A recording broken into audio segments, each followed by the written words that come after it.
İrlandiya Tashqi ishlar ministrligi Xitoy elchixonasi poytaxti Dublindagi soqchi mulozimat punktini taqashga buyurgan.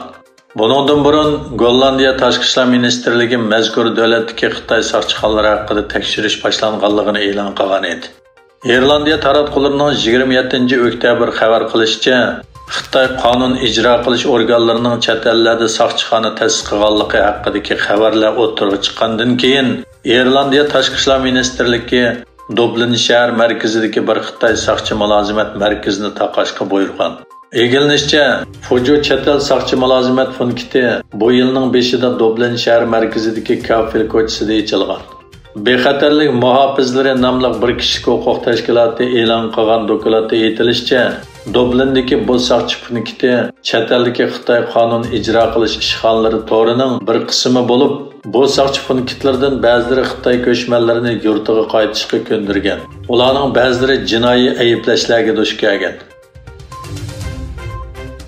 Xitoyning atalmış yuqumni nolga tushirish bahonasi bilan oilaga qamab osh qo'yish yoki so'lab davolamay tashlab qo'yish qilmishi Sharq Turkiston xalqiga ro'yi sog'lomlik va jismoniy sog'lomlik jihatda ig'ir ofat bo'lgandan boshqa, chorvachilarning egichaqsiz qolgan chorva mollarining o'lib ketishiga sabab bo'lgan.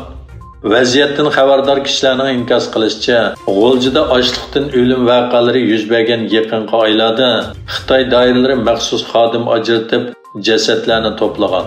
Aholilarning meyitini yuvib tarab, urf-odat va diniy yo'sin bo'yicha dafn qilishga ruxsat bermagan. Türkiye Devlet Avtomobil Guruhi TOG tarafidan ishlab chiqarilgan tunji mashina Gemlikda o'tkazilgan marosimda davlat raisi Erdo'g'an tarafidan ishlab chiqarish liniyasidan elindi. Bu avtomobillarning turkumlab ishlab chiqarilganligi e'lon qilindi. Erdo'g'an marosimda qilgan so'zida, "Men 2023-yili 1-faslning oxirida TOG'ni yo'llarda ko'rishni umid qilaman. TOG'ning bahosi 2-oyda e'lon qilinadi. Xalqimiz fevraldan boshlab oldin zakaz beralaydi" dedi. Amerika Tashqi ishlar ministri Antony Blinken Rossiyaning Qora dengiz ochliq tashabbusi kelishimidan chekinib chiqqanligidan afsuslanganligini bildirdi va Moskvani bu harakatni davomlashtirishga chaqirdi.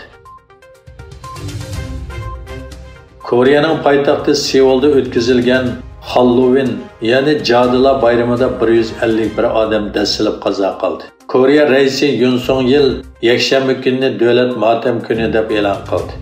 Aloqador tarmoqlar bu kishilardan 50 nafarning tuyuqsiz yuragi to'xtab qilib o'lganligini bildirdi.